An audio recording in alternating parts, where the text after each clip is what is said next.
رحم الله من قرأ الفاتحة.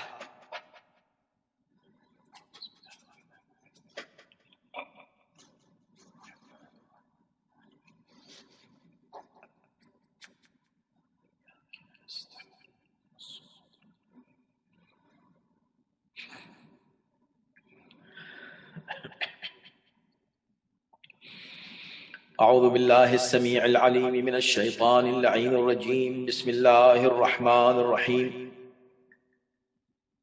الحمد لله رب العالمين، والصلاة والسلام على أشرف الأنبياء والمرسلين، خاتم النبيين، رحمة للعالمين، سيدنا ونبينا وشفيع ذنوبنا وطبيب نفوسنا مولانا أبي القاسم محمد وآله الطيبين الطاهرين المعصومين المظلومين، واللعنة الدائمة على أعدائهم أجمعين من الآن إلى يوم الدين. أما بعد، فقد قالت سيدة نساء العالمين فاطمة بنت رسول الله صلى الله عليهما وآلهما: فجعل الله الإيمان تطهيرا لكم من الشرك والصلاة تنزيها لكم عن الكبر. صلوات. جان محترم، IC حسینی کی ان 5 مجالس کے لیے جو ایام فاطمیہ کے سلسلے میں منعقد کی گئی ہیں، ہم نے جو عنوان منتخب کیا تھا وہ شہزادی جناب فاطمۃ الزہراء سلام اللہ علیہا کا وہ عظیم الشان خطبہ ہے، جسے خطبہ فدکیہ یا خطبہ فدک کے نام سے یا خطبہ لیمیہ کے نام سے یاد کیا جاتا ہے. یہ خطبہ معارف اور دینی اور اسلامی مطالب کا ایک عظیم الشان خزانہ ہے، ایک بیش بہا ذخیرہ ہے حکمت اور علم اور براہین کا. اس خطبے کے ہر جملے میں ایک خزانہ پوشیدہ ہے، اور ہم نے کوشش کی کہ اس حصے کو 5 مجالس کی نسبت سے 5 حصوں میں تقسیم کر کے تھوڑی سی گفتگو اختصار کے ساتھ اس پر ہو. چنانچہ اب تک ہم نے 3 حصوں پر بات کی. اس خطبے کے پہلے حصے میں شہزادی نے توحید اور توحید کے اسرار و رموز پر گفتگو کی. اس کے بعد آپ نے نبوت کی عظمت اور اس کے مقام کا تذکرہ فرمایا، اور اپنے پدر بزرگوار کی عظمت اور ان کی شخصیت اور ان کے فضائل، اور کب اللہ نے ان کو نبی بنایا اور کیسے بنایا، اور ان کا نام کب اللہ نے محمد رکھا، اس کا ذکر فرمایا. بڑے حسین پیرائے. اس کے بعد پھر شہزادی نے قرآن کی عظمت بیان فرمائی اور قرآن کی صفات بیان فرمائی، قرآن کی اہمیت کا ذکر کیا. اور اس کے بعد آج جو ہم نے جملے پڑھے ہیں ابتدا میں، وہ اس چوتھے حصے کے ہیں جس پر آج ہم گفتگو کرنے والے ہیں.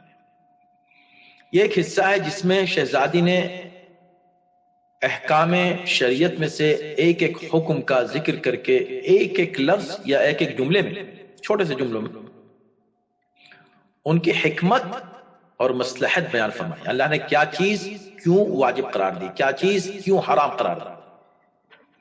یہ بہت بڑی بات ہے. یعنی کہ آپ دیکھیں ایک خطبے میں اتنا میٹر، ایک خطبے میں اتنی تفصیلات پورے دین کی، اور وہ حکمت بیان کرنا ایک لفظ میں، واقعاً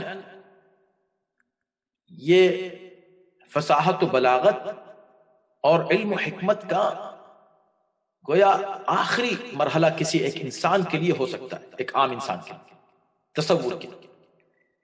پھر بھی میں عرض کروں گا کہ شہزادی نے یہ خطبہ جو ارشاد فرمایا، جو فصاحت و بلاغت کی پیک پہ ہے، اپنے ایبیلٹی کے جو ہے اعتبار سے نہیں ارشاد فرمایا، یعنی کہ ایسا نہیں کہ یہ خطبہ شہزادی کی صلاحیت کا آخری نقطہ ہے یا نقطہ عروج ہے، نہیں، یہ فہم بشر کے نقطہ عروج پر بات کر رہے ہیں شہزادی، ان کی اپنی عظمت اور صلاحیت اور ان کا علم اور ان کی قدرت مزید فصاحت و بلاغت میں، اور ان کے درجات کتنے بلند ہیں اس کا تصور انسان نہیں کر سکتا، یعنی کہ اس سے بھی اعلیٰ خطبہ وہ پیش کر سکتی، لیکن اس خطبے کو کوئی سمجھے تو پھر اعلیٰ تر خطبہ پیش کیا جائے۔ یہ فہم بشر کے مطابق، یعنی ایک سطح جو ہو سکتی ہے اعلیٰ ترین سطح کسی سمجھنے والے کی، اس کے مطابق بات کی ہے، اپنے مطابق بات نہیں کی۔ جس طرح نہج البلاغہ میں امیر المؤمنین نے اپنے علم کے لیول سے بات نہیں کی، اگر اس لیول سے بات کریں تو کس کی سمجھ میں آئے گا؟ انہوں نے اتنی بات کی ہے کہ جتنی کوئی انسان سمجھ سکے۔ قرآن بھی یہی ہے، یعنی کہ قرآن جو ہے وہ اللہ کی صلاحیتوں کی پیک ہے، نعوذ باللہ۔ یہ کوئی نہیں کہہ سکتا کہ معجزہ تو ہے، لیکن وہ معجزہ بھی بشری فہم کی سطح کے اعتبار سے، کہ ایک فرد بشر کہاں تک جا کر، یعنی اس کا دائرہ فکر کہاں پہنچ سکتا ہے، اس حد تک۔ تو شہزادی کے علم کا اندازہ ہم پھر بھی اس خطبے سے علم کا اندازہ نہیں لگا سکتے، ہم یہ اندازہ لگا سکتے ہیں کہ اللہ اکبر، جب کلم الناس علی قدر عقولہم، لوگوں سے ان کے عقل کے مطابق انبیاء بھی بات کیا کرتے تھے، تو نبی کی بیٹی بھی بات کر رہی ہے، عصمت کبریٰ کی منزل پر فائز وہ خاتون عظیم الشان بی بی، وہ بھی فکر بشر کی سطح کو دیکھ کر گفتگو کر رہی ہے، تب اتنا عظیم یہ خطبہ ہے، تو اگر وہ اپنے لیول سے بات کریں گی تو بات کہاں پہنچے گی؟ اس میں ہر جملے میں کمال کا گویا پیغام شہزادی دے رہی ہیں، اور ایک ایک جملے کے لیے بہت تشریح کی ضرورت ہے، لیکن ہم جلدی جلدی گزریں گے جیسے ابھی تک گزرتے رہے۔ تو یہاں سے آپ شہزادی قرآن کا ذکر کرتے ہی وَشَرَائِعُهُ الْمَكْتُوبَةِ، یہاں پہنچنے کے بعد اب فرماتی ہیں فَجَعَلَ لَكُمُ الْإِيمَانَ، اب اللہ نے تمہارے لیے ایمان کیوں واجب قرار دیا، کیوں لازم کیا کہ ہر انسان مؤمن ضرور ہو، ایمان ضرور لائے؟ کیا وجہ ہے؟ ان الدین عند اللہ الاسلام، اللہ کے نزدیک صرف اسلام ہی دین ہے، کسی اور دین کو کوئی مانے گا تو قبول نہیں کیا جائے گا۔ وَمَن يَبْتَغِ غَيْرَ الْإِسْلَامِ دِينًا فَلَن يُقْبَلَ مِنْهُ وَهُوَ فِي الْآخِرَةِ مِنَ الْخَاسِرِينَ، جو اسلام کے علاوہ کسی اور دین کو قبول کرتا ہے وہ آخرت میں خسارے میں۔ کیوں ایمان کیوں ضروری ہے؟ کہ تطہیراً لکم، خدا تمہیں پاک رکھنا چاہتا ہے، من الشرک، شرک کی غرض، شرک عقلی، فکری، علمی، روحانی، معنوی نجاست ہے، اس نجاست سے تمہیں پاک رکھنا چاہتا ہے، تمہیں ایمان کی دولت دے کر ان لوگوں میں تمہیں شامل رکھنا چاہتا ہے کہ جو پاک ہیں اور پاکیزہ ہیں۔ اور ظاہر سی بات ہے کہ خود ان کو تو مرکز تطہیر قرار دیا ہے اللہ نے، اہل بیت کو۔ خود شہزادی جو بات کر رہی ہیں تو اصل میں مومن ہے ہی وہ جو اس مرکز طہارت سے جتنا قریب ہوتا جائے گا اتنا ہی مومن اور پاک ہوتا جائے گا، اور جتنا اس مرکز طہارت سے دور ہوتا جائے گا اتنا ہی کفر و شرک و نفاق کی طرف جائے گا اور نجاست سے قریب ہوتا چلا جائے گا۔ تو تم کو تطہیراً اس کے بعد والصلاۃ. اب میں جلدی جلدی گزروں گا تاکہ کم سے کم اس حصے پر ہم بات کر سکیں، ایٹ لیسٹ جہاں تشریح نہیں کر سکیں ٹرانسلیشن ہی کر لیں، اور یقیناً آپ حضرات اس کا مطالعہ کر کے آئے ہوں گے تو آپ کو زیادہ لطف آئے گا. والصلاۃ تنزیہا لکم عن الکبر. نماز کیوں واجب کی؟ نماز اس لیے واجب کی تاکہ تمہیں کبر کی بلا سے محفوظ رکھے، تکبر سے محفوظ رکھے. نماز کو تکبر سے محفوظ رکھنے کا ذریعہ قرار دیا اللہ نے. وجوب نماز کا فلسفہ، اس کے پیچھے حکمت، اس کی فلسفی کیا ہے، ریزننگ کیا ہے، کیوں نماز؟ 5 وقت کی نماز پڑھو. 5 وقت نماز، اس بیزی لائف میں 5 وقت کی نماز، جی 5 وقت کی نماز تم کو پڑھنی ہے. کیوں؟ اس لیے کہ بدترین شے جو انسان کو تباہ و برباد کرتی ہے، فرد کو بھی اور معاشرے کو بھی، ایک انڈیویجول ہو یا کلیکٹیوز کی کوئی حیثیت ہو یا سوسائٹی ہو، وہ برباد ہوتی ہے تکبر کی وجہ سے. اور تکبر وہ گناہ ہے جو سب سے پہلے انجام پایا اور انجام دیا کس نے؟ شیطان نے. یعنی پہلا گناہ جو انجام دیا گیا ہے وہ کبر ہے، اور اس تکبر کی بنا پر اللہ نے اس کو راندہ بارگاہ کیا. تکبر سے اگر تم بچنا چاہتے ہو نماز پڑھو. یہی وجہ ہے کہ تکبر ہر برائی کی جڑ ہے. جتنے اختلافات ہوتے ہیں، جھگڑے ہوتے ہیں، اور ان جھگڑوں کی وجہ سے جو مشکلات بعد میں آتی ہیں، جس کو دیکھو سٹریس میں، جس کو دیکھو پریشانی میں، اس کی اگر آپ کسی شخص کی پریشانی کو دیکھیں یا اس کو سنیں کہ بھی تمہاری کیا پریشانی، تو آپ یقین جانیں 50% سے زیادہ پریشانیاں وہ ہیں جو کسی شخص کی وجہ سے اس کو پہنچ رہی ہیں، جس کا ریزن کوئی فرد ہے، چاہے وہ اس کا رشتہ دار ہے یا اس کا دوست ہے یا اس کا ہمسایہ ہے یا کوئی فرد ہے یا کوئی قریب ہے یا کوئی بعید ہے. یہ پریشانیاں اس کو لاحق ہو رہی ہیں کس بنا پر؟ کسی کے حرکتوں کی بنا پر، کسی کے اعمال کی بنا پر. تو کوئی شخص کسی شخص کے لیے اذیت کا سبب بنا ہوا ہے. 50% مشکلات اور اذیتیں اسی کی. اور وہ کیوں؟ اور خود بھی کسی کی اذیت کا سبب بنا ہوا ہے. اس کو خود کی شیائی یا تو پتہ نہیں ہے یا معلوم ہے. تو اب دیکھیں، اگر ہم ان مشکلات کی جڑوں تک پہنچے تو پتہ چلے گا کہ اصل میں کبر ہے، یہ تکبر ہے جو ہر بلا کے پیچھے ہم کو نظر آئے گا. اس سے کیوں جھگڑا ہوا؟ اس نے مجھے کچھ کہہ دیا. تو کہہ دیا تو کوئی بات نہیں، کہنے دو. کیسے کہہ سکتا ہے مجھ کو کیسے کہہ سکتا ہے؟ آپ سوچیں گے میں تو کچھ ہوں. یہ جو مجھ کو کیسے کہہ سکتا ہے، یہاں سے جھگڑا شروع ہوتا ہے. اگر آپ سب نے کہہ دیا تو کہہ دیا، کوئی بات نہیں، مجھے کہہ دیا، کیا ہو گیا؟ اور کیا ہوا؟ کیا آپ گزر جائیں آرام سے، سکون سے درگزر کریں، اگنور کریں، بلکہ معاف کریں. غصہ کیوں آتا ہے؟ اس لیے کہ غصہ صرف اس کو آتا ہے جو خود کو کچھ سمجھتا ہے. اسی لیے ہمیشہ اس کو یاد رکھیے گا اور چیک کیجیے گا، غصہ چھوٹوں پہ آتا ہے، بڑوں پہ نہیں آتا. جو آپ سے زیادہ طاقتور ہو نا، اس پہ غصہ نہیں آتا اور اس سے جلدی راضی بھی ہو جاتا ہے. چھوٹوں سے راضی نہیں ہوتا جلدی. یعنی اس نے کیسے کہہ دیا، اس نے کیسے کہہ دیا، یہ تکبر ہے. ختم کرو اس تکبر.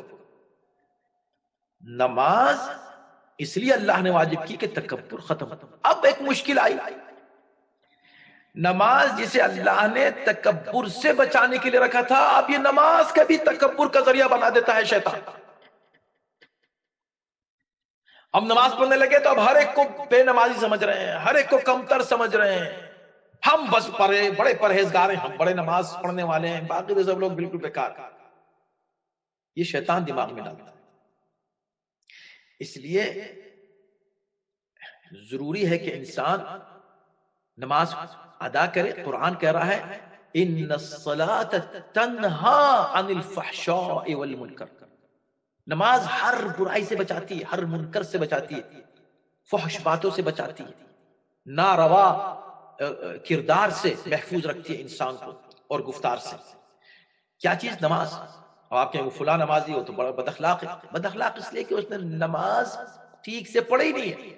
اگر نماز کو معرفت کے ساتھ پڑھے، جو حق ہے نماز پڑھنے کا، تو پھر اس کا اخلاق وہ نہیں ہوگا، اس لیے کہ پھر اس کے اندر انکساری آئے گی. انکساری آئے گی تو بہت سے گناہ خود بخود، یہ غیبت، کسی کے ایذا رسانی، سمجھے آپ، فتنہ پروری، اور دوسری چیزیں جو آپ جتنے بھی گناہ آپ دیکھتے ہیں ان میں سے اکثر گناہ وہ ہیں جو تکبر سے جڑے ہوئے ہوتے ہیں، انسان کبر سے. اگر انکساری اس کے اندر آئے تو سب کچھ ختم ہوتا ہے. ایک چرچ میں ہم گئے تھے، یہاں پر آپ جانتے ہیں کہ انٹرفیتھ کے سلسلے میں جب کبھی مصروفیت ہوتی تو اس میں یہ پوچھا گیا ہم سے کہ بھئی یہ نماز تو ٹھیک ہے، دنیا کے جتنے بھی مذاہب ہیں ان میں بھی پریئر ہے، لیکن پریئر کا بس ایک حصہ ہے، کھڑے ہو گئے ہاتھ ایسے کر لیے یا ہاتھ ایسے کر لیے یا جھک کے کھڑے ہو گئے. یہ آپ کے یہاں جو نماز میں اتنے ایکشنز ہیں اور اتنے یونٹ ہیں، اس کا کیا فلسفہ؟ ہم نے کہا آپ نے بہت اچھا سوال کیا. کھڑے ہوئے ہیں، پھر رکوع میں ہیں، پھر سجدے میں. اس طرح کی نماز، اس طرح کے پریئر کسی اور مذہب میں نہیں ہے، یہ ہمارے یہاں ہے. مگر کیوں ہے یہ؟ ہم نے کہا چونکہ نماز انسان کو انسان بناتی ہے، اور انسان انسان نہیں ہو سکتا، شیطان ہو جائے گا. انسان انسان نہیں ہو سکتا بغیر انکساری کے. وہ اللہ تکبر آتے ہی شیطان بن جاتا ہے. ساری شیطنت وہیں سے شروع ہوتی ہے. سیٹنک اعمال جو اس کے ہیں وہ شروع ہی کہاں سے ہوتے ہیں؟ جب تکبر آتا ہے. تو تکبر کو خدا ختم کرنا چاہتا ہے اس نماز کے ذریعے. اور نماز گریجول ایک پروسیس ہے اس تکبر کو ایلیمینیٹ کرنے کا. تکبر کو ایلیمینیٹ کرنے کا کیا ہے؟ آپ کھڑے ہوئے سب سے پہلے standing in front of your lord. یہ اسٹینڈنگ وتھ ہمبلنس، یہ آپ کو سب سے پہلے ہمبلنس سکھاتی ہے. ایک ایک جملہ آپ پڑھ لیجیے سورہ حمد کبھی، اور اس کے بعد جو بھی سورہ آپ پڑھتے ہیں، اور پھر اللہ اسٹارٹ ہی اللہ اکبر، اللہ بڑا، ہم تو کچھ بھی نہیں، اللہ بڑا، وہاں سے اسٹارٹ کرتے ہیں. جب ہمبلنس کی اور انکساری کی، تواضع کی پیک پہ ہم پہنچتے ہیں، تو وہاں سے پھر خدا کہتا ہے ابھی نہیں، اور اظہار انکساری کرو. اب ہم جھک جاتے ہیں، رکوع میں چلے جاتے ہیں. رکوع میں چلے گئے، جھک گئے. کسی کے سامنے نہیں جھک سکتے، کسی کے سامنے رکوع حرام ہے، جائز ہی نہیں ہے اسلام میں. ہم کسی کو کے لیے رکوع کریں، کوئی بھی ہو، اللہ کے لیے رکوع کرو، جھک جاؤ، جھک جاؤ. دیکھو تم جھک گئے نا، خدا کے سامنے جھکے رہنا ہے. اور خدا کے سامنے جھکے رہنے کا مطلب یہ ہے کہ اس کی اطاعت کرنی ہے، اور تم نے اس کو اکبر مانا ہے، اس کے سامنے تمہارا سر جھکا ہوا ہے.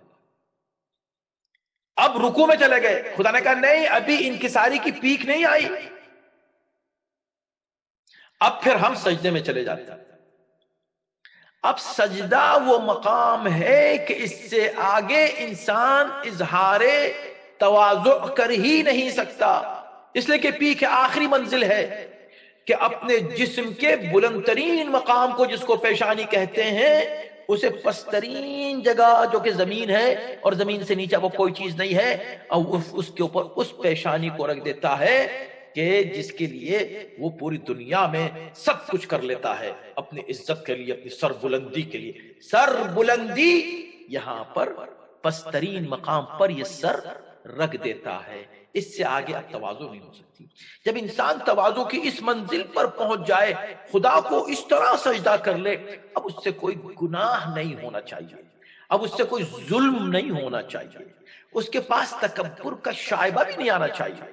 تو دیکھیں شہزادی نے ایک جملے میں، ابھی اس پر مزید گفتگو ہو سکتی ہے، ایک جملے میں کتنا بڑا پیغام دے دیا کہ دیکھو نماز اللہ نے رکھی ہے کہ تم اللہ کی کبریائی کا اعتراف کر لو. کسی کو بڑا نہ سمجھو، کسی کے سامنے مت جھکنا، اللہ کے سامنے جھک جانا. مگر جب اللہ کے سامنے جھکو گے تو حقوق اللہ بھی ادا کرو گے، حقوق العباد بھی ادا کرو گے. بہت کچھ اس کے اندر مزید کہا جا سکتا ہے، لیکن آگے بڑھتے ہیں. وَالزَّكَاةَ تَنْمِيَةً لِلنَّفْسِ تَزْكِيَةً لِلنَّفْسِ وَالزَّكَاةَ تَزْكِيَةً لِلنَّفْسِ وَنِمَاءً فی الرزق. زکوٰۃ کیوں واجب قرار دی؟ اب ظاہر زکوٰۃ جیسے صلاۃ جو ہے وہ ہر قسم کی نماز کی طرف اشارہ ہے، اسی طرح زکوٰۃ بھی سمبل ہے ہر طرح کے انفاق، ہر طرح کے اللہ کی راہ میں خرچ کرنے کو زکوٰۃ کہتے ہیں. زکوٰۃ تزکیۃ للنفس، نفس کے تزکیے کے لیے، نفس اس سے پاک ہوتا ہے. نفس کی پاکیزگی کا یہ ذریعہ ہے. بچپن سے ہمیں بچوں کو سکھانا چاہیے کہ بچے صدقہ دیں. آپ جو صدقہ ادا کرتے ہیں نا وہ بچوں کے ہاتھ سے ڈلوائیں، صدقہ ان دینے کی عادت پڑے، جنراسٹی. اس لیے کہ بخل بھی ام الامراض ہے، تمام روحانی امراض کی جڑ اس کو کہا گیا بخل، اور منع کیا گیا کسی بخیل سے دوستی مت کرنا. مولا نے منع کیا. تو اس کا مطلب یہ ہوا کہ انسان خرچ کرے، اور خرچ کرنے سے نفس کا تزکیہ ہوتا ہے. نفس کا تزکیہ کیسے ہوتا ہے؟ یہ وہی جو پیغمبر اسلام نے کہا، یعنی پیغمبر اسلام کے لیے قرآن نے کہا کہ هو الذی بعث فی الامین رسولا منہم یتلو علیہم آیاتہ ویزکیہم. اللہ کا یہ نبی آیا اس لیے کہ تاکہ آیتوں کی تلاوت کرے اور ان کا تزکیہ کرے، تزکیے کے بعد یعلمہم الکتاب والحکمہ. اس لیے کہ تزکیہ نفس نہیں ہوگا نا تو پھر آپ کو جو انسانی اوصاف و کمالات ہیں وہ آپ کو حاصل نہیں ہوں گے. آپ ان درجات پر فائز نہیں ہو سکتے جس پر ایک انسان کو چاہیے کہ کوشش کرتا رہے فائز ہونے کی، وہ نہیں ملیں گے. زکوٰۃ پاکیزگی کا ذریعہ ہے. خود قرآن میں ہے، خود ان سے خذ من اموالہم صدقۃ تزکیہم تطہرہم وتزکیہم بہا. آپ ان سے خذ من اموالہم صدقۃ تطہرہم وتزکیہم بہا، آپ ان کے اموال سے صدقہ قبول کریں تاکہ اس سے وہ خود بھی پاک ہو، ان کا مال بھی پاک ہو. تو واجبات ادا کریں، زکوٰۃ، خمس، اور پھر مستحبات، مستحب صدقہ ادا کریں. جہاں پر بھی ابھی بات ہو رہی تھی ڈونیشن کی، جہاں موقع ہو دیں، دینے سے ملتا ہے، جتنا دیں گے اتنا ملے گا. اس لیے شہزادی نے دو جملے کہے کہ ایک تو نفس پاک ہوتا ہے، دوسرا کیا؟ نماءً فی الرزق، دینے سے رزق میں اضافہ ہوتا ہے. پوچھتے ہیں لوگ کوئی دعا ہے رزق کی، اور خاص طور پہ تعویذ ہو تو اور اچھا ہے، کوئی دعا بھی نہیں پڑھنی پڑے گی، تعویذ اپنا رکھ لیں گے، رزق آتا رہے گا. تو کوئی تعویذ، ہاں تعویذ ہے، اب تعویذ بھی دے دیا گیا. لوگ تعویذ پہ بڑا یقین رکھتے ہیں، کوئی حرج نہیں. اگر تعویذ واقعی معتبر ہے، مستند ہے، ائمہ سے حاصل ہوا ہے تو اس کا اثر ہوتا ہے بے شک. لیکن اصل اثر کہاں ہوتا ہے؟ جب آپ عملاً وہ عملی تعویذ اس پر عمل کریں، اس کو قبول کریں. وہ کیا ہے؟ شہزادی فرما رہی ہیں کہ زکوٰۃ دو گے، اللہ کی راہ میں خرچ کرو گے تو نماءً فی الرزق، رزق میں اضافہ ہوگا. اور پھر میں کہوں گا کہ ہر جملے کو قرآن سے اگر آپ ملا لیں تو آپ کا لطف دوبالا ہوگا اس خطبے کو پڑھنے کا. اللہ فرماتا ہے لَإِن شَكَرْتُمْ لَأَزِيدَنَّكُمْ، میں نے تم کو جو کچھ دیا ہے اس میں سے تم جتنا اللہ کی راہ میں خرچ کرو گے میں تمہیں اور دوں گا، اور دوں گا. مولا فرماتے ہیں کہ اگر تم اللہ سے تجارت کرنا چاہتے ہو تو اس کی راہ میں خرچ کرو، پھر دیکھو وہ جو 10 گنے کا وعدہ ہے تم کو ملے گا. کم سے کم یوفا الیکم والا ہے، یوفا یعنی کہ تمہیں اتنا تو مل ہی جائے گا جتنا تم خرچ کرو. اور یہ تجربہ ہے، اور آپ کا بھی تجربہ ہو گیا کیونکہ آپ ماشاءاللہ دیتے رہتے ہیں، خرچ کرتے رہتے ہیں، تو آپ کو تو بہت تجربہ ہوگا. خرچ کریں، دیں اللہ کی راہ. اور میں کتنی بار اس بات کو بیان کر چکا ہوں، پھر بیان کرتا ہوں کہ ایک شخص امیر المومنین کے پاس آیا اور کہا کہ مولا بہت تنگ دست ہوں، بڑے حالات خراب ہیں، رزق کے طور کے اعتبار سے رزق و روزی کی تنگی ہے، مولا کوئی نسخہ بتائیے، کوئی دعا بتائیے، کوئی کام بتائیے کہ جو میں کروں اس سے میرے رزق میں اضافہ ہو، برکت ہو. تو مولا نے فرمایا کہ تم چاہتے ہو کہ تمہارے رزق میں اضافہ ہو، کہاں کہ جاؤ اللہ کی راہ میں خرچ کرو کچھ اللہ کی راہ میں. اس نے کہا مولا میرے پاس ہو تو خرچ کروں. کہا بالکل نہیں ہے. کہا نہیں ہے. کہا دیکھو اگر بالکل نہیں ہے خرچ کرنے کو تو پھر اللہ سے تمہیں کچھ نہیں ملنے والا ہے، جاؤ بیکار کوشش مت کرو. ادھر ادھر کی کوشش مت کرو. یہی ایک ذریعہ بہترین ہے کہ تم اللہ کی راہ میں خرچ کرو. اور رہا خرچ نہیں، کچھ بھی نہیں ہے. جب رسول کائنات صلی اللہ علیہ وآلہ وسلم رمضان کے سلسلے میں بیان فرما رہے تھے کہ افطار دینا کتنا ثواب ہے، تو کسی نے کہہ دیا کہ مولا افطار دینے کا آپ اتنے ثواب بیان کر رہے ہیں تو ہم تو محروم رہ جائیں گے، اس لیے تو ہمارے پاس تو کچھ ہے نہیں افطار کرانے کے لیے، ہم کیسے افطار جو ہے کسی کو کرائیں. تو بہت ہی سخت لہجے میں جو ہے پیغمبر نے فرمایا کہ خبردار یہ بات مت کہنا، اتقوا اللہ، اللہ سے ڈرو. یہ بات کہتے ہوئے اللہ سے کچھ نہیں تمہارے پاس، اللہ سے ڈرو. فقیر سے فقیر ترین شخص بھی نہیں کہہ سکتا کہ میرے پاس کچھ نہیں. تو جو امیر المومنین کہنا کہ اگر کچھ نہیں دو گے کچھ نہیں ملے گا، اس کو سنیے. پیغمبر اسلام نے فرمایا کہ اتقوا اللہ ولو بشق تمرہ، چاہے کھجور کا ایک ٹکڑا ہی کیوں نہ ہو وہ کسی کو دے دو افطار کے لیے. اچھا وہ بھی نہیں ہے، چلو وہ بھی نہیں ہے، ولو بشربۃ من الماء، پانی کا ایک گلاس دے دو، ایک کاسے آب، وہ بھی نہیں ہے. اگر وہ بھی نہیں ہے اور کہہ رہے ہو کہ وہ بھی نہیں ہے تو پھر تمہیں کچھ نہیں ملنے والا. تو اس کا مطلب یہ کہ آپ کچھ خرچ کریں تو آپ کو ملے گا. اور نہ صرف مال میں، آپ کے پاس جو بھی صلاحیتیں ہیں، اللہ نے جو بھی آپ کو ایبیلٹی دی ہے، قوم کی اس میں مدد کریں، آگے بڑھیں. لے کے مت بیٹھ جائیں کہ اللہ نے یہ دے دیا اور وہ دے دیا، صرف وہ گنتے رہیں کہ یہ مل گیا ہم کو اور ہم یہاں پہنچ گئے اور ہمارے پاس یہ مل. جو کچھ بھی آپ کے پاس ہے اگر آپ اس کو شیئر نہیں کر رہے ہیں لوگوں کے ساتھ، اگر آپ اس کو شیئر نہیں کر رہے ہیں قوم کے ساتھ، اگر آپ کے پاس ہی صرف وہ محدود ہے تو سمجھے بس اتنا ہی رہے گا. لیکن اگر آپ اس کو شیئر کریں گے تو یہ اور بڑھے گا، اور اضافہ ہوگا، اور اضافہ ہوگا. تو یہ شہزادی فرما رہے ہیں. اب دیکھیں یہ خطبہ فدق ہے اور اس میں کیا فلسفہ احکام شہزادی جس حسین پیرائے میں جس عظیم طریقے سے بیان فرما رہی ہیں، کیا اسلوب ہے. اللہ اکبر. تو فرماتی ہیں کہ وَنِمَاءً فِي الرِّزْقِ وَالصِّيَامَ تَثْبِيتًا لِلْإِخْلَاصِ.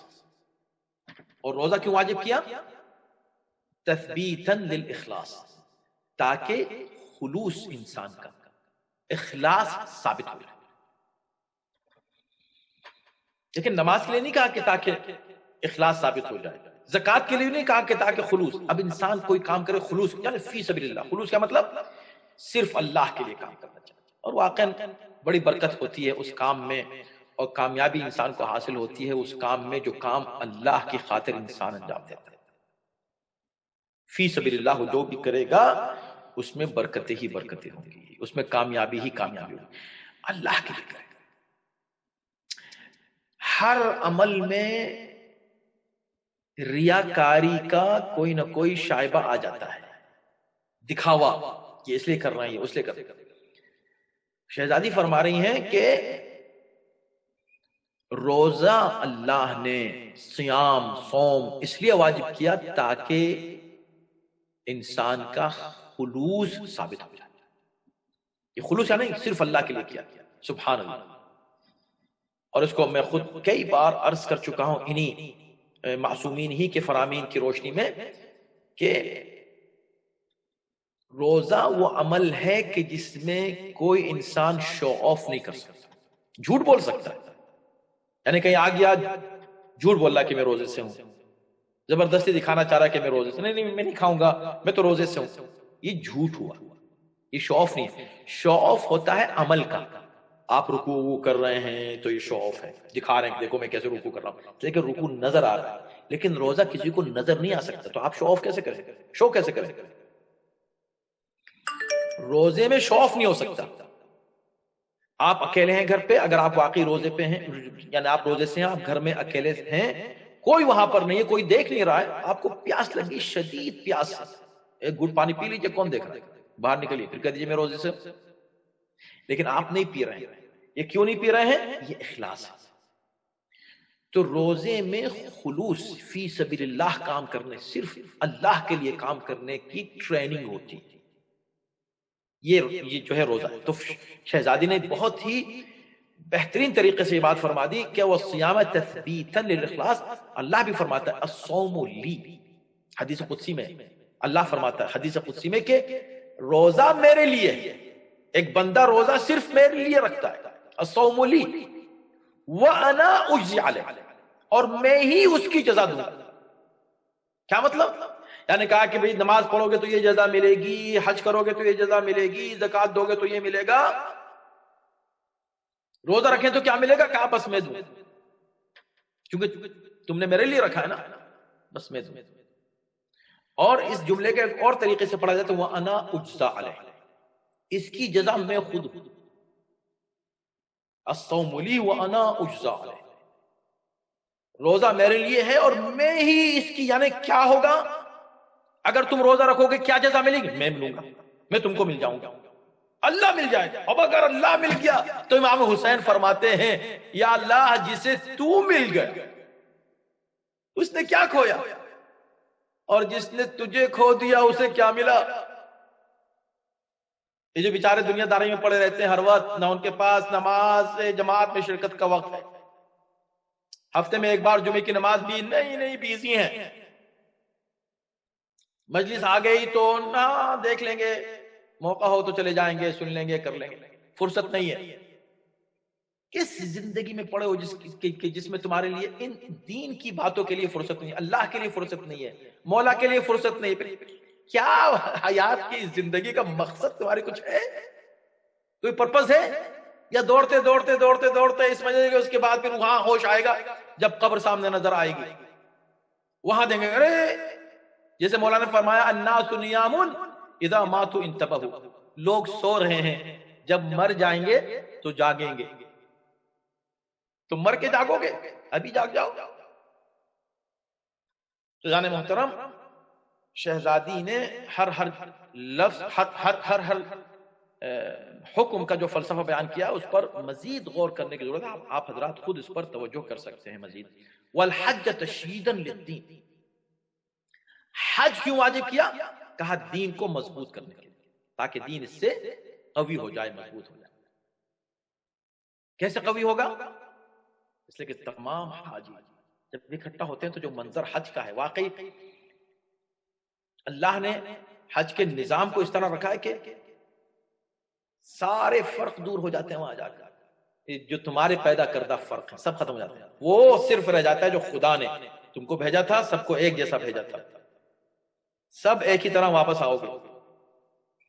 کوئی نہیں کہہ سکتا کہ بھئی اتنے میں نے پیسے کمائے ہیں اور مجھ کو یہ والا بستر بہت پسند ہے، یہ بستر ذرا لگا دینا وہاں۔ بہت ڈھونڈ ڈھانڈ کے ریسرچ کر کے ڈاکٹروں سے پوچھ کے ایک تکیہ لائے تھے، یہ والا تکیہ رکھ دینا۔ کہا نہیں، تکیے کے لیے تمہارے لیے وہ مٹی کا ڈھیلا رکھا جائے گا، تکیہ دیں گے تم، بغیر تکیے کے نہیں رکھیں گے، لیکن وہ مٹی کا ڈھیلا۔ اور بستر کا وہ بھی تمہارے لیے وہی زمین بستر ہے تمہاری، اور چھت کا وہ بھی سب کچھ۔ تو اب کچھ لے کے نہیں، اچھا بھی ہم کو ذرا سا یہ سوٹ مجھ کو بہت پسند ہے، میں جب بھی کہیں اسپیشل جگہ جاتا تھا تو یہ والا سوٹ پہنتا تھا، اس کو پہن لو۔ نہیں، وہی پہننا ہے جو اس غریب نے پہنا ہے، وہی پہننا ہے جو اس کے پاس کچھ نہیں تھا، کسی نے دے دیا ہے اس کو، جو دیا ہے نا وہ کفن ہی دیا ہے، وہی تم کو بھی پہن کے جانا ہے۔ اب اس کا پریکٹیکل اگر تم کو دیکھنا ہے تو حج کر لو، جا کر حج کرو گے سب ایک ہے، کوئی فرق نہیں، اللہ کی بارگاہ میں پہنچو، جس قیامت میں پہنچنے والے ہیں سب لوگ۔ عجیب منظر ہوتا ہے، خیر حج کا خود ایک فلسفہ ہے، مگر شہزادی فرماتے ہیں کہ اس سے دین مضبوط ہوتا ہے، اگر سب متحد ہوں اور سب کے سب حقیقت حج کو سمجھ کے حج کریں تو دین کتنا مضبوط ہوگا۔ تو دین کے مضبوطی کے لیے، استحکام کے لیے اللہ نے حج کو واجب کیا۔ وَالْعَدْلَ تَنْسِيقًا لِلْقُلُوبِ، عدل کیوں ہے؟ عدل کیوں واجب ہے؟ کہ عدل سے دل جڑے رہتے ہیں۔ یہ جو دنیا میں یہ جو قیاس ہے، دنیا میں اختلافات ہیں، اس کا ایک سبب یا بنیادی شاید سبب ظلم ہے، جو کہیں نہ کہیں کسی نہ کسی طرح ہو رہا ہے۔ جب تک جسٹس نہیں ہو، عدل نہیں ہو، امن قائم نہیں ہو سکتا۔ ایک مشکل آج کی دنیا کی یہی ہے کہ وہ امن تلاش کرنا چاہتے ہیں عدل کے بغیر۔ یہ پوری دنیا کی بات کر رہا ہوں، لیکن اگر آپ گھر میں بھی دیکھ لیں، گھر میں جو اختلافات ہیں آپ خود تجربہ کر کے دیکھیں، کبھی بیٹھ کے تنہائی میں سوچیں، جہاں ظلم ہوتا ہے، چاہے چھوٹا سا ظلم، آپ اس کو چھوٹا ہو سکتا ہے آپ نے اس وقت غور نہ کیا ہو کہ ظلم ہوا، لیکن ظلم سے بات سٹارٹ ہوتی ہے. عدل سے جیسے آپ پڑھتے ہیں اختلافات شروع ہوتے ہیں، امن ختم ہونا شروع ہوتا ہے. امن سے، سکون سے انسان محروم ہو جاتا ہے. پیس اینڈ ٹرینکویلٹی ختم ہو جاتی ہے. عدل سے رہو، سب اگر عدل سے رہیں تو پیس ہی پیس ہوگا، یہ دنیا جنت بن جائے گی. اس لیے کہا گیا ہے کہ جب دنیا ظلم و جور سے بھر جائے گی تب اللہ امام کو بھیجے گا، اور امام کیا کریں گے؟ اس پوری زمین پر عدل و انصاف قائم کر دیں گے. یہ دنیا عدل و انصاف سے بھر جائے گی. تو عدل و انصاف سے بھرے گی تو ہوگا کیا؟ بس اس کا جو نتیجہ ہوتا ہے وہی ہوگا، یہ دنیا جنت بن جائے گی. امن و سکون ہوگا، اختلافات ختم ہو جائیں گے، نفرتیں ختم ہو جائیں گی، ظلم ختم ہو جائے گا، برائیاں ختم ہو جائیں گی. کیوں؟ اس لیے کہ عدل سے بھر جائے گی دنیا. تو اگر اسی کو آج آپ اپنے گھر کو عدل سے بھر لیں تو آپ کا گھر بھی جنت بن جائے گا. بس یہ طے کریں. کبھی بھی اختلاف ہوتا ہے تو میں آپ کو بھی سنا دوں، وقت تیزی سے گزر رہا ہے اور میں اختتام کی طرف آ رہا ہوں، اور جلدی سے مجھے باقی جو یہ حصہ ہے اس ٹکڑے کو مجھے پڑھنا ہے. لیکن میں عرض کر دوں کہ کبھی بھی کوئی کنفلکٹ ہو، کوئی اختلاف ہو گھر میں، دو افراد کے بیچ میں ہو، یا دو خانوادوں میں ہو، دو فیملیز میں ہو، یا کسی انداز سے اگر کوئی اختلاف اور آپ اس میں انوالو ہو گئے، اس اختلاف، ایک چیز یاد رکھیے بس، شہزادی کے غلام کی حیثیت سے اور کنیز کی حیثیت سے اور اہل بیت کے پیروکار ہونے کی حیثیت سے، امیر المؤمنین کے ماننے والے یا ماننے والی ہونے کی حیثیت سے ایک بات یاد رکھیے کہ سب کچھ کریں، ظلم نہ کریں. بس یہ طے کر لیں کہ آپ کی طرف سے ظلم نہیں ہونا چاہیے. آگے مگر وہ ظلم کر رہا ہے، کوئی بات. مظلوم ہونا برا نہیں ہے میرے بھائی، ظالم ہونا برا ہے. امام حسن سے آ کے کسی نے اعتراض کیا کہ آپ نے معاویہ کو دے دی حکومت، ظالم کو حکومت دے دی. کہا تم مجھ سے کہہ رہے ہو، اس سے کہو کہ اس نے کیوں لے لی. امام نے کہا کہ کسی اپنا حق چھوڑ دینا برا نہیں ہے، کسی کا حق لے لینا برا ہے. تم میری مذمت کر رہے ہو، میں نے کسی کا حق لیا ہے کہ نہیں لیا؟ تو نہیں، مگر دے دیا. کہاں کوئی بات نہیں، دے دینا حق یہ برا نہیں. مجبور ہو کر بھی اگر تم دے دو، کیا امام واقعی دینا چاہ رہے تھے اس کو؟ نہیں. جب حالات ایسے بن گئے تو اب دو ہی صورتیں تھیں، یا تو وہ بھی اسی طرح وہی سیاستیں نعوذ باللہ استعمال کرتے جو معاویہ کر رہا تھا، یا کہتے کہ ٹھیک ہے جاؤ. تو امام نے، اور اس طرح ہمارے پورے ائمہ علیہ السلام نے ایک ہی پیغام ہم کو دیا کہ کبھی کسی اختلاف میں ایک چیز کا خیال رکھو، تمہاری طرف سے ظلم نہیں ہونا چاہیے، نہ تمہاری زبان سے ظلم ہو، کوئی ایسی بات مت کہو جو بعد میں تم ریگریٹ کرو، کوئی عمل ایسا مت کرو، کوئی کام ایسا، یعنی تمہاری طرف سے زیادتی نہیں. لوگ مجھے بیوقوف سمجھیں گے، سمجھنے دے بیوقوف، وہ بیوقوف ہونا بہتر ہے قیامت کے دن تمہارا، بنسبت سے کہ تم کو بہت اسمارٹ سمجھیں اور تم کسی پہ ظلم کرتے رہو اسمارٹنس اپنا دکھانے کے لیے. تو اس کو یاد رکھیے، یہ آج کی پوری مجلس کا خلاصہ، اس کو آپ سمجھ کر یاد رکھیں، اس سے بہت سے مسائل حل ہو جائیں. بس ظلم نہ کریں. ایک ہی لفظ، علی کا چاہنے والا، حسین کا ماننے والا سب کچھ کر سکتا ہے، ظلم نہیں کر سکتا. کوئی زیادتی مت کریں، نہ زبان سے نہ عمل سے. تو اب اس کے بعد پھر اب یہاں سے شہزادی نے عدل کا ذکر کرتے ہی، کیا بات، کیا بلاغت ہے اس خطبے کی، میں کیا عرض کروں، خدا کی قسم ہماری جان قربان. اللہ، عدل کا ذکر کیا. عدل کا ذکر کرتے ہی فوراً کیا ذکر کیا؟ بھئی یہ تو ابھی فروع دین کا ذکر ہو رہا تھا، یہ اصول دین کا ذکر کہاں سے آ گیا؟ عدل کہا اس لیے کہ ایک اصل کا ذکر کرنے جا رہی ہیں، اصول دین میں ایک اور اصل کا ذکر کرنے جا رہی ہیں، اور یہ دونوں ایک دوسرے کے سے لازم و ملزوم ہے۔ عدل کے فوراً بعد شہزادی نے کس چیز کا فلسفہ بیان کیا؟ وطاعتنا نظاما للملہ، ہماری اطاعت اس پوری ملت کی ہم آہنگی اور اس کے نظام کو باقی رکھنے کے لیے، سسٹم کو اور ہارمنی کو باقی رکھنے کے لیے لازم اور ضروری قرار دیا اللہ۔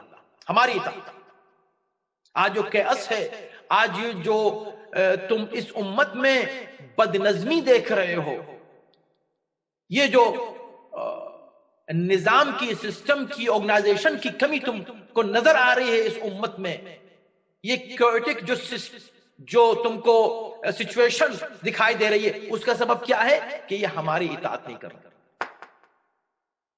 اب میں پھر کہوں گا کہ اس کو ہم ہر جگہ اپلائی کریں، اور سب سے پہلے اپنے اوپر اپلائی کر کے پھر فیملی پہ کریں، پھر ایکسٹینڈڈ فیملی پہ کریں، اس کے بعد پھر کمیونٹی پہ کریں، شہر میں کریں، پھر ملک پہ کریں، اور پوری گلوبل، تو اس طرح چلے نا۔ تو فرمایا کہ دیکھو عدل کیا ہے؟ دلوں کو جوڑے رکھتا ہے، تنسیقا للقلوب۔ اب یہ جو قلوب جڑے رہیں گے، اور یہ عدل قائم ہوگا کب ہوگا؟ جب ہماری اطاعت ہوگی۔ ہماری اطاعت ہوگی تو نظام قائم ہوگا، نظام قائم ہوگا تو ایک سسٹم ہوگا، سسٹم ہوگا، یونیٹی ہوگی، اتحاد، ہارمنی، پیس، سب کچھ ملے گا تمہیں۔ تو چونکہ امت ہماری اطاعت سے خارج ہو گئی، خطبہ ہے شہزادی کا، میں کہوں گا شہزادی کن لوگوں کے درمیان آپ یہ خطبہ دے رہی ہیں؟ یہ تو وہ لوگ ہیں جنہوں نے نبی کی اطاعت نہیں کی ہے۔ کہا میں یہی تو بتانا چاہتی ہوں کہ یہ اسی کا تسلسل ہے، یہ وہی لوگ میرے سامنے بیٹھے ہیں جنہوں نے میرے بابا کی اطاعت نہیں کی۔ آج میں بتا رہی ہوں کہ جب تک تم ہماری اطاعت، اب یہ ہماری کہا، ہماری، ہم، اطاعت نا کا، اطاعتی میری نہیں کہا، ہماری۔ کیوں؟ اس لیے کہ شہزادی ایک طرف نبوت سے جڑی ہوئی ہیں، ایک طرف امامت سے جڑی ہوئی ہیں، اور نبوت اور امامت ساتھ ساتھ ہے۔ قرآن نے دونوں کی اطاعت کو اللہ کی اطاعت کے ساتھ جوڑا ہے۔ جب تم ہماری اطاعت، ہماری، ہم نبی بھی ہیں اس گھر کے، مطلب اس گھر میں ہم نبی ہیں ہمارے ہاں، تو ہم جب کہیں تو اس میں نبی بھی شامل ہے، جب ہم کہیں تو اس میں عصمت بھی شامل ہوں، جب ہم کہیں تو اس میں علی امامت بھی شامل ہے، نبوت، عصمت، امامت، جب یہ سب مل کر بات ہو تو فاطمہ کہتی ہیں ہم، اس ہم میں پورا اسلام ہے۔ ہماری اطاعت واجب کی اس امت پر، اور اس امت نے ہماری اطاعت نہیں کی تو آج کا یہ حال ہے۔ اذان محترم، بس دعا کریں خدا کے لیے، ہمیشہ دعا کرتے رہیں کہ ہم ان لوگوں میں شامل نہ ہو جائیں جو اہل بیت کی اطاعت سے ہٹے۔ میں سمجھتا ہوں شاید یہ غلط نہ ہوگا اگر میں یہ کہوں کہ جو لوگ اطاعت سے ہٹ گئے وہ مجرم ہیں، مگر کیوں؟ اس لیے کہ ان کے دل میں محبت ہی نہیں ہے، معرفت ہی نہیں۔ مگر جو معرفت اور محبت کا اعلان کر کے اطاعت سے دور ہو جائیں وہ زیادہ خطرناک ہو سکتے ہیں، ان کے لیے یہ نافرمانی زیادہ خطرناک ہو سکتی ہے۔ لہذا اس بات کی کوشش کریں کہ بس ہمارا اپنا یس نو ہمارا کچھ بھی نہیں ہے، جو بھی ہے اگر انہوں نے یس کہا تو یس، انہوں نے کہا نو تو نو۔ حرب لمن حاربکم سلم لمن سالمکم، آپ نے جو کہہ دیا بس وہی ہے، آپ جو کہیں گے بس ہم وہی کریں گے، آپ جو منع کر دیں گے اس کو ہم ہرگز نہیں کریں گے۔ پلیز اپلائی کریں، یہ ہے زندگی، یہ خطبہ جو شہزادی دے رہی ہیں، ملامت ان کو کر رہی ہیں لیکن ہم لرز رہے ہیں یہ سن کر۔ وطاعتنا نظاما للملہ، ہماری اطاعت پورے ملت کے نظام کے لیے اللہ نے واجب قرار دی۔ تم ذلیل رہو گے ہمیشہ ہماری اطاعت سے ہٹ۔ دوسرا جملہ وَإِمَامَتَنَا أَمَانًا مِنَ الْفُرْقَةِ، اور ہماری امامت کو تفرقے سے بچانے کے لیے، کل میں نے عرض کیا تھا یہ جملہ، ہماری امامت کو تفرقے سے بچانے کے لیے واجب قرار دیا، یعنی یہ اس لیے واجب قرار دی ہماری امامت کہ تم ہم کو امام مانو. ہم کو دیکھیں شہزادی کہہ رہے ہم کو، شہزادی امام نہیں ہے. اللہ اکبر. مگر 11 اماموں کی ماں ہے، امام نہیں ہے، مگر امامت کو اپنا قرار دیا. ہماری امامت، ہم اہل بیت کی امامت، اس لیے کہ مرکز تو شہزادی ہے. ہماری جان قربان شہزادی پر. فرماتے ہیں ہماری امامت، ہماری اطاعت، ہماری امامت. تو ہماری امامت کس لیے ہے؟ امانا من الفرقہ، یہ فرقہ ہونے سے ان کو بچانے کے لیے. یہی بات میں نے کہا نا کہ ایک سے ایک جڑا ہوا شہزادی کا جملہ ہے اور پوری تقریر ویل آرگنائز. حالانکہ فوری طور پر اس وقت آپ نے ارشاد فرمائی. دیکھیں یہ جو فرما رہی ہیں کہ ہماری امامت فرقہ ہونے سے بچاتی، یہی بات اس سے پہلے رسالت کے ذکر میں کہہ چکی ہیں، فرما چکی ہیں کہ یہ اس قوم کا حال کیا تھا؟ فرقن فی ادیان، فرقن فرقے تھے اپنے ادیان میں. جب دین تھا، مختلف دین تھے تو وہاں فرقے تھے. ان مختلف ادیان کے فرقوں کو ختم کر کے ایک دین میں لے آنا یہ نبوت کا کام تھا. اب یہ جو ایک دین ہے اسلام، ایک مذہب اسلام، اگر اس میں فرقے ہو جائیں تو ان فرقوں کو جمع کر کے ایک جگہ ایک پوائنٹ پر لے آنا یہ امامت کا کام ہے. جو نبوت سے ہٹ جائے وہ مختلف ادیان کا شکار ہو جاتا ہے فرقے کا، اور جو امامت سے ہٹ جائے وہ مختلف فرقوں میں بٹ کر مصیبت کا اور افتراق کا شکار ہو جاتا ہے. تو ہماری امامت فرقہ، گروہ بندی، تفرقے سے بچاتی. اب جب بات یہاں تک پہنچی تو اس کا مطلب یہ نہیں ہے کہ ہم اس کو صرف دوسروں پر اپلائی کریں، ہم پر بھی اپلائی ہو.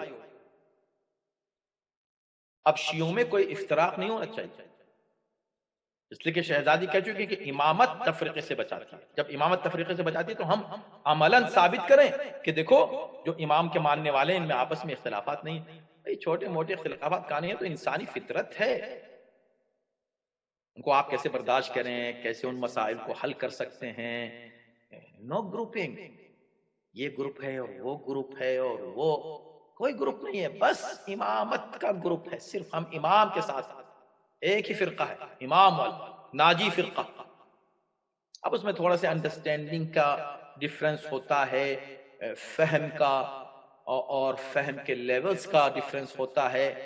کوئی کسی بات کو کسی انداز سے سمجھتا ہے، کوئی کسی بات کو کسی انداز سے بیان کرتا ہے. ایز لانگ ایز امامت پر حملہ نہیں کر رہا ہے یا امامت کی تنقیص نہیں کر رہا ہے اس وقت تک قبول کر لیں، سب کو برداشت کریں.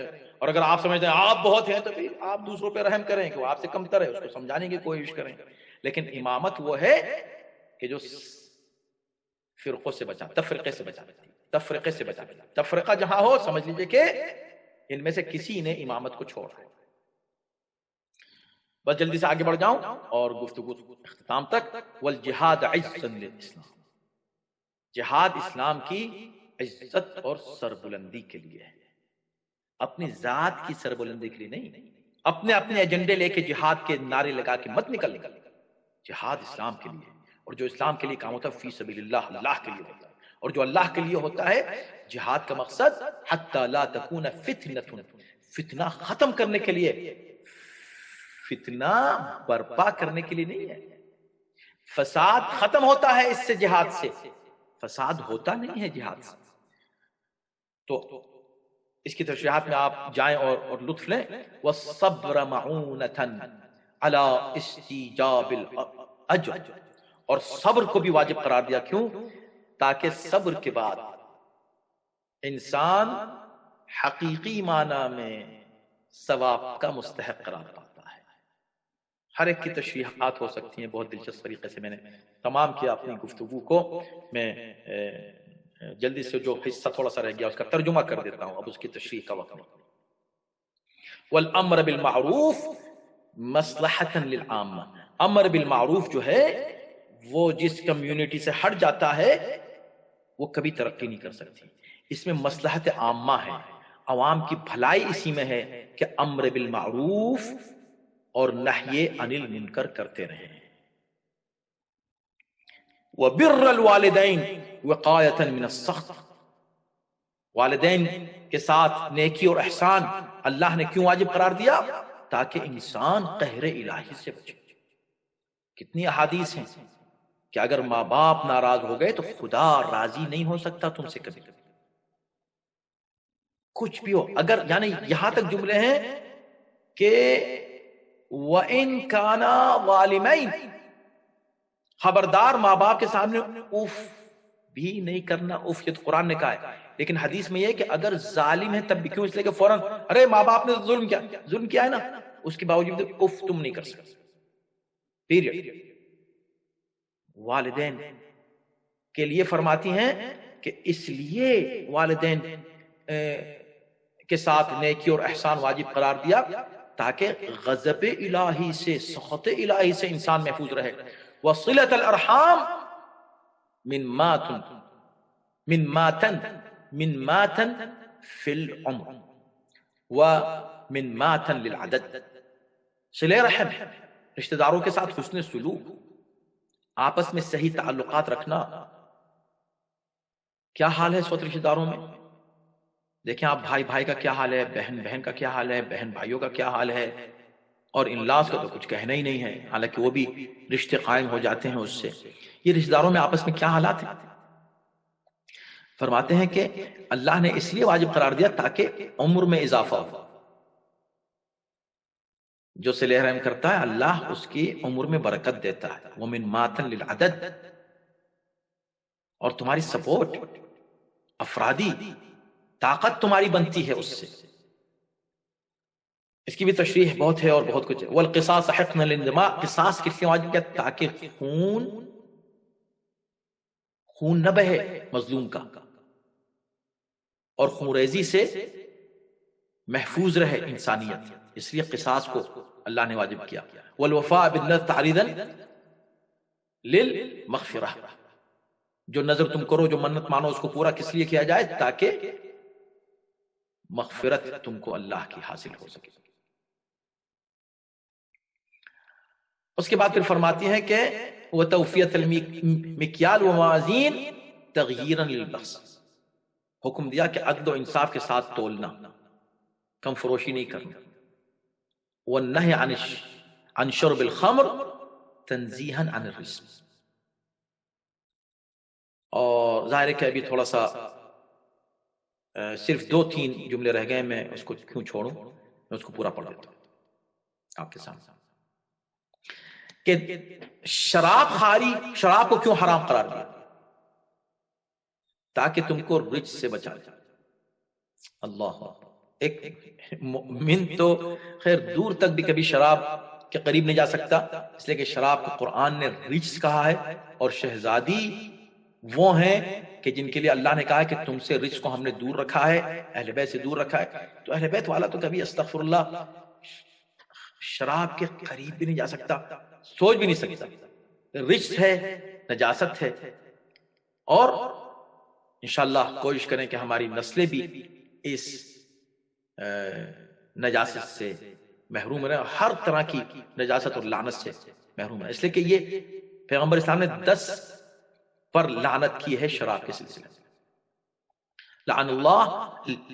لعن رسول اللہ فی الخمر 10 غارسها وحارسها وعاصرها وشاربها وساقيها وحاملها والمحمول له وبائعها ومشتريها وآكل ثمنها. اللہ نے 10 لوگوں پر لعنت کی، جو اس کی زراعت کرے، جو اس کی حفاظت کرے، جو اسے نچوڑ کر لے کر آئے، جو اس کو پی لے، جو اس کو پلائے، جو اس کو ایک جگہ سے دوسری جگہ نقل کرے اور حمل کرے، جو اس کو قبول کرے، وصول کرے، یا اس کی رقم وصول کرے، یا اس کو بیچے، اور جو اس کو خریدے، اور جو اس کی قیمت کھا لے. 10 لوگوں پر لعنت کی. اس کے بعد فرماتے ہیں کہ وَاجْتِنَابِ الْقَذْفِ حِجَابًا مِنَ اللَّعْنَةِ، بہتان تراشی کو اس لیے حرام قرار دیا تاکہ لعنت سے انسان محفوظ رہ سکے. لعنت الہی، اس پر لعنت ہوتی جو کسی پر الزام لگاتا ہے، جھوٹے الزام لگانے والے پر خدا کی لعنت ہوتی. اس لعنت سے بچانے کے لیے حرام اللہ نے کر دیا کہ تم کسی پر جھوٹا الزام مت لگاؤ. اور چوری سے پرہیز کیوں؟ تاکہ انسان کی عفت اور شرافت قائم اور باقی رہے. بس یہاں تک پہنچ کر آخر میں پھر دوبارہ وہی جملہ کہا جو پہلے کہا تھا، اور وہاں پہ پھر اس کے بعد انشاءاللہ کل ہم بیان کریں گے کہ شہزادی نے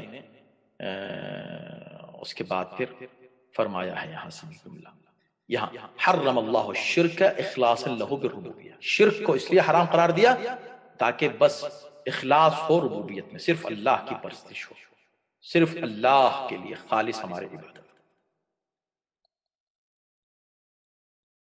جب یہاں تک پہنچی تو 3 آیتوں کی تلاوت فرمائی، اور آیتوں کی فاتقوا اللہ حق تقاتہ، متقی بن جاؤ. اب یہ سب کے لیے اور سب سے پہلے ہمارے لیے، اس لیے کہ بغیر متقی بنے ہم اہل بیت کے دامن تک نہیں پہنچ سکتے. اس کو بار بار آپ سن چکے. اور یہ 3 آیتیں پڑھنے کے بعد اب آپ فرماتی ہیں وہی جملہ، ایھا الناس اعلموا انی فاطمہ و ابی محمد، پہچان لو کہ میں فاطمہ ہوں اور میرے باپ محمد، میں فاطمہ ہوں. اعلموا انی فاطمہ، سمجھ لو کہ میں فاطمہ ہوں. بس عزیزان، میں کہہ چکا ہوں کہ اس جملے میں بڑا درد ہے. اتنا سب بیان کرنے کے بعد شہزادی یاد دلا رہی ہیں، سمجھ لو اتنی تقریر کرنے کے بعد میں فاطمہ ہوں. اور کیا؟ میرے باپ محمد. کہاں؟ ایک دربار میں شہزادی یہ بات کہہ رہی ہیں.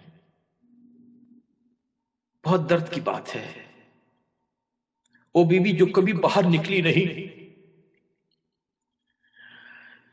یہ خطبہ فدق اصل میں ولایت و امامت کی حمایت کے لیے شہزادی باہر نکلی.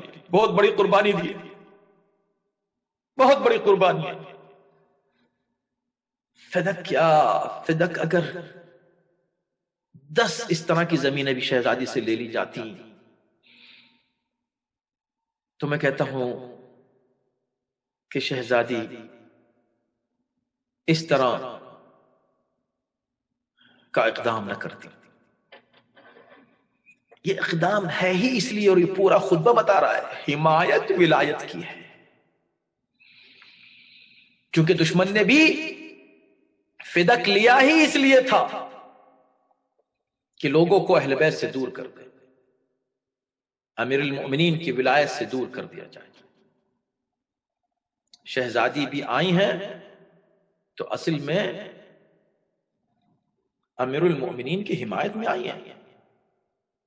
یہ خطبہ فدق پورا کا پورا امیر المؤمنین کی حمایت اور ان کے دفاع میں ہے. سمجھ لو میں فاطمہ. میں کہوں گا شہزادی یہ تو اس گھر کی ان بزرگ خواتین کا ہمیشہ سے وتیرہ رہا ہے کہ انہوں نے اپنا سب کچھ قربان کیا نبوت و ولایت و امامت کے لیے. فاطمہ کی ماں تھی جس نے اپنا سب کچھ دے دیا نبوت کی حمایت اور دفاع میں. وہ جو ملکۃ العرب ہے اس کے پاس کچھ نہیں ہے، اس کے جنازے پہ کوئی آنے کو تیار نہیں ہے. جب وہ بیمار ہے کوئی عیادت کو آنے کے لیے تیار نہیں ہے. وہ خواتین جو جناب خدیجہ سے ملاقات کی تمنا رکھتی تھیں اور جس کی ملاقات ہو جاتی تھی وہ فخر کرتی تھی آج میری ملاقات خدیجہ سے ہوئے. اب اس مکے میں کوئی پرسان حال نہیں ہے، اور آ کے طعنہ دیا بھی جاتا ہے کہ تم کو معلوم ہے کہ تمہارا یہ حال کیوں ہوا، لوگوں نے تمہیں کیوں چھوڑ دیا؟ اس لیے کہ تم نے اپنے شوہر کی بہت حمایت کی. تو کہتی ہے نہیں یہ تم سمجھ رہے ہو شوہر کی حمایت کی. شوہر کی نہیں، میں نے نبی کی حمایت کی. میں نے نبی کی حمایت کی ہے، میں نے نبی کا دفاع کیا ہے، اور اس کے لیے میری جان جا رہی ہے تو چلی جائے. 3 سال کی اس حصار میں اتنی تکلیفیں کہ جناب خدیجہ اسی سے آپ کا انتقال ہوا. شہید ہوں میں ہمیشہ کہتا ہوں، آپ یاد، مگر کس کی؟ نبوت کے دفاع۔ آج اسی کی بیٹی فاطمہ ولایت کے دفاع کے لیے آ رہی، دفاع ولایت، اللہ اکبر، دفاع ولایت، امامت کا دفاع۔ کھڑے ہو کے کہیں میں فاطمہ ہوں، میرا باپ محمد، دربار میں کہوں گے شہزادی آپ کی ماں بھی ایسی تھی کہ ایک معصوم کے دفاع میں اپنی جان دی، آپ بھی ایک معصوم کے دفاع کے لیے باہر نکلی، مگر آپ کی بیٹی بھی نکلے گی ایک معصوم کے دفاع کے لیے۔ آج جو خطبہ ہے اور اس میں فاطمہ فرما رہی ہے کہ دیکھو میرا باپ محمد ہے، جب زینب آتی ہے بازار کوفہ میں، جو خطبہ زینب نے دیا، الحمدللہ والصلاۃ علی ابی محمد، حمد ہے اللہ کی اور درود میرے باپ محمد پر۔ زینب جدی محمد نہیں کہہ رہی ہے، زینب کہہ رہی میرے باپ محمد پر۔ یاد دلانا چاہتی ہے کہ میری ماں نے بھی اپنے باپ کا نام لیا تھا محمد کہہ کے، میں بھی محمد کی بیٹی ہوں، میں بھی ثانیہ زہرا ہوں۔ ظالمو تم نے مجبور کیا میری ماں کو دربار میں آنے کے لیے، اور اس کو مجبور کیا بازار میں آنے کے لیے۔ امت کتنا ظلم کرے گی اہل بیت پر۔ بس حضرت کس طرح، یعنی کہ آپ دیکھیں دفاع امامت، خدا کی قسم کوئی کر ہی نہیں سکتا، بلکہ سوچ بھی نہیں سکتا، تصور بھی نہیں ہو سکتا۔ آپ دیکھیں، بس وہ لمحہ دکھانا چاہتا ہوں، آپ کی زحمت کو تمام کر دوں، پڑھا نہیں جائے گا، کہ شہزادی نے امامت کی دفاع کس شان سے کیا، ان کن حالات میں کیا۔ جب دروازہ گرا دیا گیا، شہزادی زمین پر گر گئی،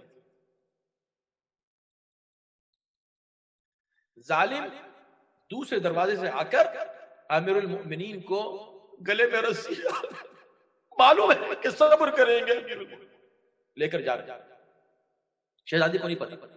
شہزادی نے آواز دی فضہ، جب فضہ آتی ہے سہارا دے کے اٹھانا چاہتی ہے، اس کی پسلیاں ٹوٹ گئی ہوں اس سے اٹھا نہیں جاتا، اس کی پسلیاں ٹوٹ گئی اس سے ہلا بھی نہیں جاتا۔ دیکھیں اگر ہاتھ ٹوٹ جائے، اگر پیر ٹوٹ جائے، جسم کے کسی اور حصے میں چوٹ آ جائے تو انسان کو تکلیف ہوتی ہے، لیکن کسی ایک کروٹ اسے چین مل جاتا ہے۔ مگر جب پسلیاں ٹوٹ جاتی ہیں تو پھر نہ کھڑا ہوا جاتا ہے، نہ بیٹھا جاتا ہے، نہ لیٹا جاتا ہے، نہ اس کروٹ چین آتا ہے، نہ اس کروٹ چین آتا ہے، اس لیے کہ پسلیاں ٹوٹی ہیں۔ اور نہ صرف چین نہیں آتا، جتنی بار سانس لے اتنی بار تکلیف ہوتی ہے، اس لیے کہ پسلیاں ٹوٹی ہوئی، تو جس کی پسلیاں ٹوٹ جائیں اسے چین نہیں آتا، اسے سکون نہیں آتا، تکلیف اور اذیت میں رہتا ہے۔ جیسے ہی فضہ آئیں تو ایک مرتبہ فاطمہ پوچھتے ہیں فضہ علی کہاں ہے، فضہ علی کہاں ہے؟ تو ایک مرتبہ جناب فضہ روتے ہوئے کہتی ہے شہزادی علی کے گلے میں رسن باندھ کر لے کر ظالم گئے، بس یہ سننا تھا، خدا جانے کہ اس تکلیف کو کیسے برداشت کیا ہوگا فاطمہ نے۔ ایک مرتبہ اٹھتی ہیں، چادر سر پہ ڈالی، اسی ٹوٹی ہوئی پسلیوں کے ساتھ فاطمہ باہر نکلتی، آواز دیتی ہے خلو ابو الحسن، ابو الحسن کو چھوڑ دو، فاطمہ سے چلا نہیں جا رہا ہے۔ فاطمہ آگے بڑھ جا رہی ہے، آواز دے رہی ہے ابو الحسن کو چھوڑو ورنہ میں سر کے بال کھول دوں گی۔ بس یہ سننا تھا کہ میں بیان نہیں کر سکتا، خدا کی قسم، جو تاریخوں میں لکھا ہے کہ ایک مرتبہ ایک ظالم قنفذ سے کہتا قنفذ بی بی کو روک، اور پھر جو قنفذ نے ظلم کیا اس کو کوئی بیان کیا کرے، خدا کی قسم۔ لیکن ہاں زمین و آسمان ہلنے لگے جیسے ہی شہزادی نے کہا چھوڑو ابو الحسن کو ورنہ میں سر کے بال کھولوں، تو ایک مرتبہ لوگوں نے دیکھا کہ مسجد کی دیواریں اٹھنا شروع ہو گئی، قیامت کے آثار نمودار ہوئے، لوگ پریشان ہوئے، کہا کہ بھئی یہ فاطمہ نکلی ہے باہر، چھوڑو ابو الحسن کو۔ ابو الحسن کو چھوڑ دیا، بس میں نے ختم کیا۔ ابو الحسن کو لے کر فاطمہ چلتی ہوئی خدا جانے کیسے چل رہی ہوگی، گھر میں آئی، ابو الحسن کو لے آئی۔ وہ علی جو تمام انبیاء کی حمایت کرتا ہے، جو سب کی مدد کرنے والا ہے، آج فاطمہ اس کی مدد کر رہی ہے۔ گھر میں لے کے آتی، ابو الحسن سر جھکا کے بیٹھ جاتے، فاطمہ کی طرف دیکھا، کیا دیکھا کہ فاطمہ رو رہی۔ فاطمہ کیوں رو رہی ہو؟ کوئی اور ہو تو سوچے کہ شاید فاطمہ اپنی تکلیف سے رو رہی، نہیں، فاطمہ نے جواب جو دیا یہ کہا، یا علی تمہارے لیے رو رہی ہوں، یہ امت جب میرے ساتھ یہ کر رہی ہے، میرے بعد تم پر کیا گزرنے والی ہے۔ بس علی فاطمہ کے بعد قبر پہ جا کے خاموش بیٹھ جاتے تھے، روتے تھے اور کہتے تھے، اے فاطمہ تم علی کو چھوڑ کر چلی گئی ہو، فاطمہ علی اکیلا ہے، ہائے علی کی تنہائی، فاطمہ اب تمہارے بعد میرا دفاع کون کرے گا، میری حمایت کون کرے گا، میرا کوئی ساتھ دینے والا نہیں، علی اکیلا رہ گیا، فاطمہ تمہارے